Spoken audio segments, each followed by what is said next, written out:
The best-selling automakers in Japan, you're going to think about Toyota, obviously the largest in the world. You'd think about Nissan, but they have fallen quite far what they used to be. You're going to think of Honda, and everyone else you would expect to be way lower volume. You see the Mazda CX-70 outside. Mazda doesn't sell very many cars outside the United States. Subaru doesn't sell that many cars outside the United States. But there's a huge player that is no longer available here that has just leapfrogged Honda as the number 3 automaker in Japan. So today we're going to break down Honda's, I guess, fall from what they used to be in terms of placement in Japanese autos and volume, sales volume globally. But stay to the end because I want to show you guys this cool Integra Targa. That is a manual, right? This thing would have been amazing to have. Maybe this is a sort of vehicle a lot of you guys would rather have than the hybrid-only Prelude.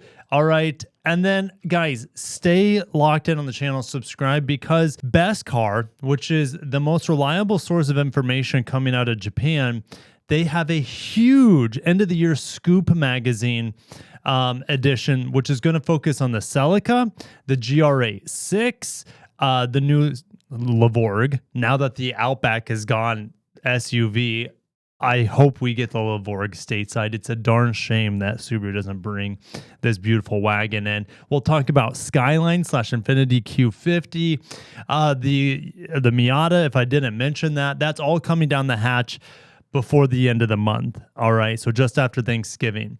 And let's get things started off with, before we start, that Honda's no longer number 3 in Japan. Look at this. A couple days ago, we talked about how the Prelude was listed at $61K at a dealer.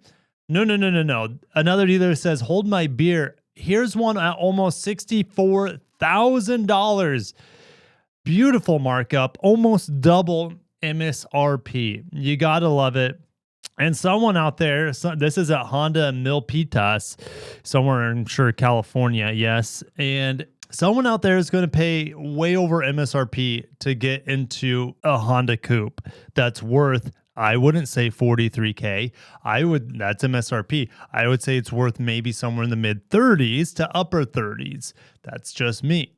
But we'll see. After the chips fall on this Prelude, yes, you're going to have early adopters that pay stupid money because they have stupid money. After that, when the market settles, the dust settles, then what are these things selling for? Will they still command MSRP, 43K in a year or two? Or will they go sub MSRP in a year or two? Only time will tell. But guys, let's get into this article. Honda poised to fall to number 4 among Japanese automakers due to chip crunch. Not only has Suzuki overtaken Honda here, they've overtaken Nissan in the second half of 2024 as the Indian market is going bonkers. Now, when I was at the Japan Mobility Show, Suzuki was there, of course. I wanted to cover things like the Jimny. I didn't have enough time. I would love Suzuki to be in the United States. Unfortunately, that ship has sailed. They haven't been here since 2012, 2013. And the crazy thing is we can say Subaru, Mazda, Honda. They sell so many cars here in the United States and in North America. And then you have Suzuki, which is the de facto number 1 in India and has been for some time. Okay, India, is a massive market. There's not a lot of growth left here in the United States. There's very little growth, if any, to be had in China. Most of the manufacturers there kind of hit rock bottom that are not Chinese manufacturers, as there's a bloodbath of price reductions to stay competitive.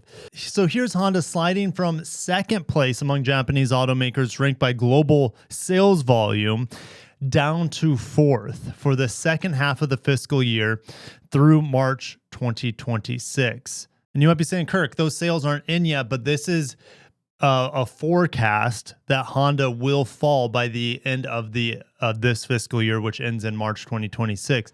Honda anticipates sales for the October through March half dropping 14% on the year to 1.66 million vehicles due to a decline in North American production Why is there a drop in North American production? Well, there's this massive conductor shortage. This is thanks to Nexperia, which is Chinese-owned, Dutch-based chip maker, and the Dutch government and the Chinese government were having a feud, and chips stopped flowing out of there. Honda was solely dependent on Nexperia for certain parts to build their vehicles. Just when you thought Honda wasn't as dependent on China since COVID, when they were affected maybe more than anyone during the chip supply issue. All right. It's happening again here.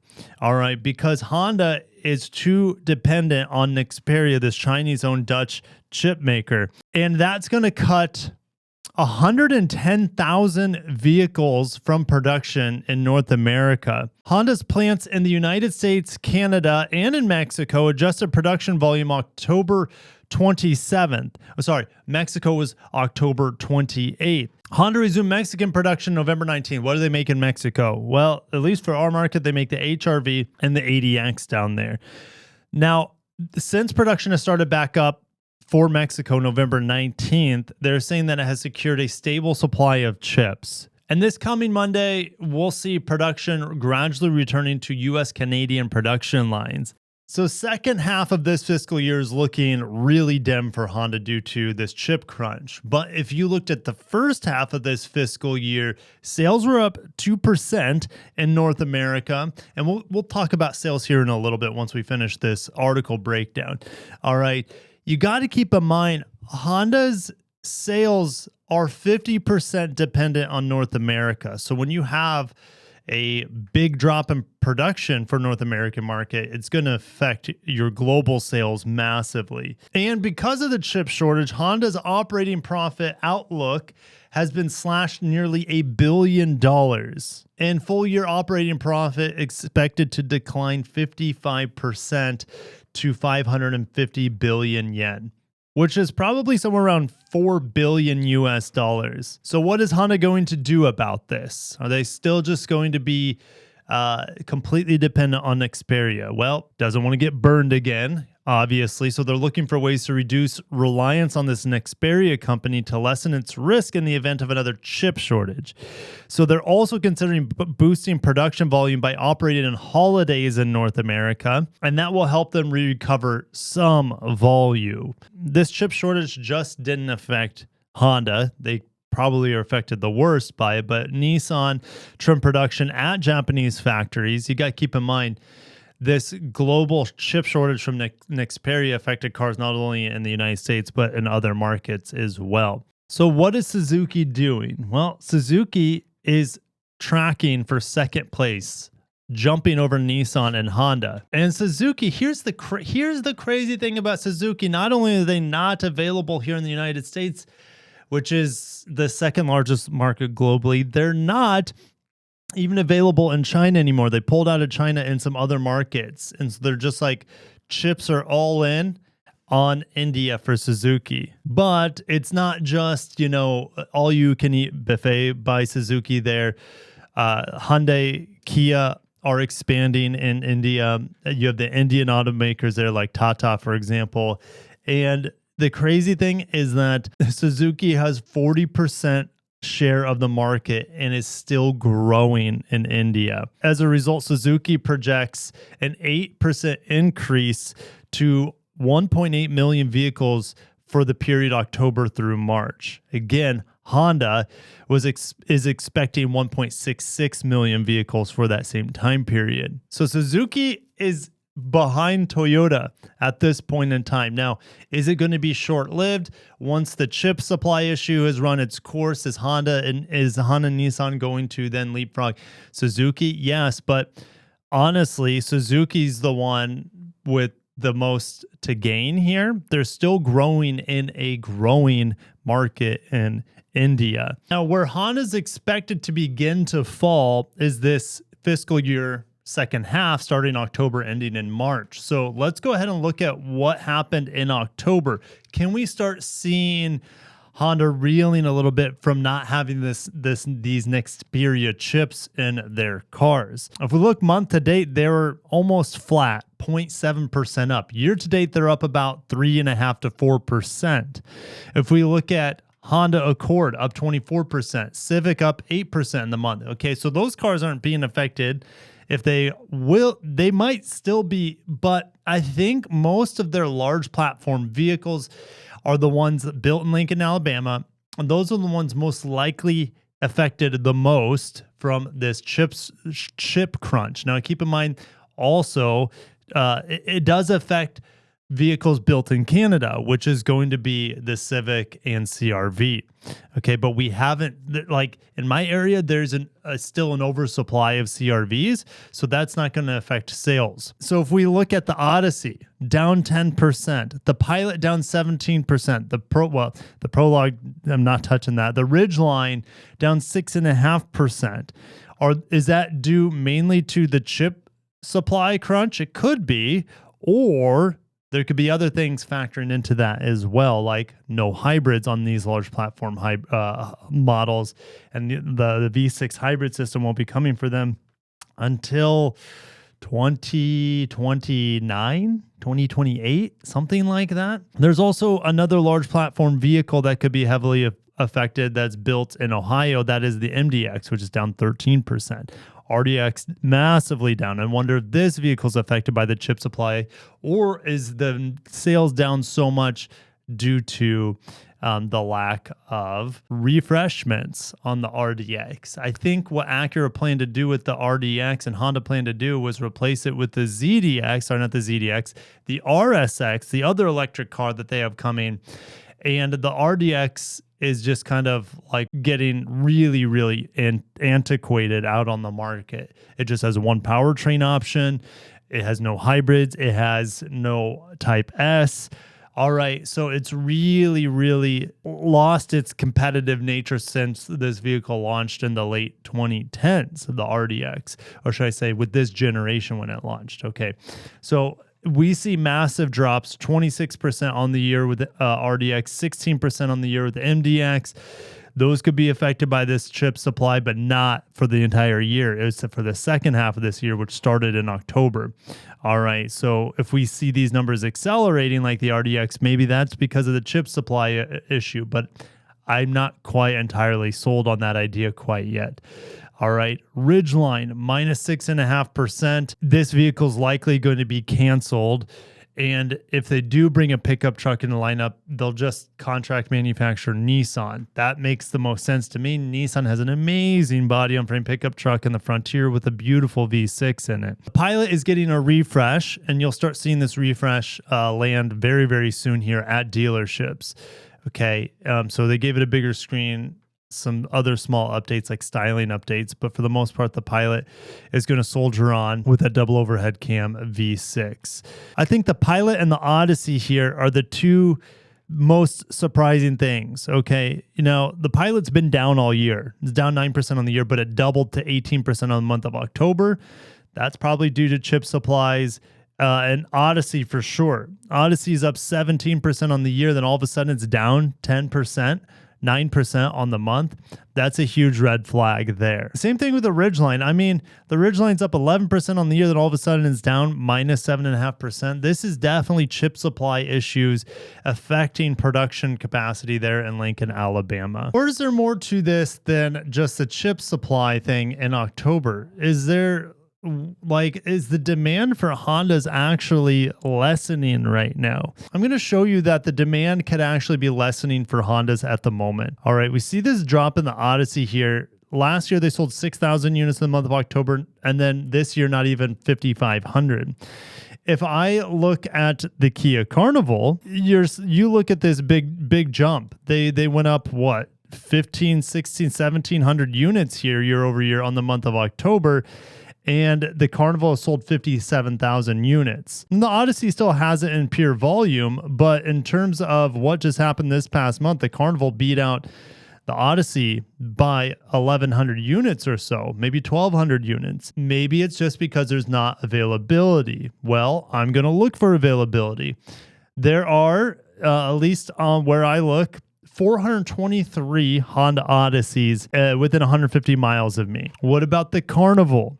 The Carnival, if you include the hybrid too, there's 604. So there is better availability overall for the Carnival than there is for the Odyssey. Now keep in mind, volume doesn't available volume doesn't always equate to sales, but having decent enough volume shouldn't affect sales that much. And just because you have a big inventory doesn't mean you're selling faster. If you look at like the Sienna is selling a ton, and there's like hardly any in stock, like around 100 to 200 in stock. I'll show you. Yeah, 127 Siennas within 150 miles.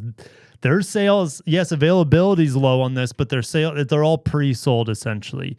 So that's the thing. Like, I think it's a double whammy here for Honda, as I see a decent enough availability. I mean, look at the far left here. Look, there's almost 1,500 Accords. All right. Tons of CRVs, tons of HRVs. So HRV is one of those vehicles affected out in Mexico from this chip shortage. There's 1,100 sitting on lots. I don't know how much the chip shortage is already affecting Honda's sales in the month of October, but it seems it will affect its sales in subsequent months for the rest of this fiscal year. But as I'm seeing it right now, there's quite a bit of volume available. Lots of pilots, almost 700 pilots in my area. Lots of Ridgelines, 400 Ridgelines. Let's see here, 4 Preludes. Let's not even talk about that right now. What I'm seeing here is actually good availability for Hondas. And their sales, while not good now, they could get quite a bit worse when you double whammy maybe a lack of interest in Honda right now, seemingly. All right. Their sales have dropped off a cliff in certain vehicles. I don't think it's just a chip supply issue. Let me know if you guys agree with that, because when I see huge drops here and things like the Odyssey, which is up 17% on the year, down 10% on the month, is the Odyssey falling out of favor in terms of other vehicles like the Carnival. If we look at Kia, the Telluride has sold over 101,000 units. Where's the Pilot nowadays? 104,000. So the Telluride has almost surpassed the Pilot. Okay, now the Pilot had 9,800 units for the month. Okay, Telluride did not have a good month. Now, a part of that is potentially the Telluride switching over to the new model. Okay, and that could take a chunk out of sales. I mean, looking at the Telluride volume right now, 917. The Pilot is at 695. Okay, so volume is down on the Pilot in terms of availability. You look at the Telluride, there's quite a bit of, the demand has fallen off. Remember during the pandemic, they were charging like 10, 15 grand for these things over MSRP. Now look, 7 grand off of MSRP as we get ready for the new model to launch here shortly. That's crazy. That's crazy. So I think it's a double whammy for Honda here. Or a triple whammy. I think it's a triple whammy what's going on with their sales. Chip supply is going to further affect their availability and sales the next 6 months, or should I say 4 to 5 months at this point. Okay. Dropping production, which drops availability. Dropping availability in theory drops sales volume. So that's number one. Okay. The other head of Cerberus here, the second head of Cerberus, is maybe a lack of interest in Honda's large platform vehicles compared to the competition. The third head of Cerberus here could be just the overall cooling of the market. The market has been stretched too thin for too long. Car prices are still super high, and interest rates are still very high for the most part. So I think those three things are working against Honda right now. And we could see this continue on for the next 6 months. You might be saying, Kirks, no. That's just a chip supply. It could continue on for Honda for the next few years. And they could continue to be in the number 4 position behind Nissan, behind Suzuki. But this is not a good place. Even short term, this is not where Honda would like to be, as they expect roughly $1 billion US dollars to be taken away because of this chip shortage by the end of this fiscal year. And let's just close it down. This GAC Honda concept over at the Guangzhou Motor Show is just super cool. The white wheels, the red mirrors, the targa top, it looks a bit funky from this angle, but it kind of gives us the throwback to the Del Sol. Look at the front end of this Honda Integra. They don't get Acura Integra. Acura does not exist in China anymore. They pulled out a few years back. They get the Honda Integra, which is a nicer Civic, I guess you could say. But let me know if you like this front grille.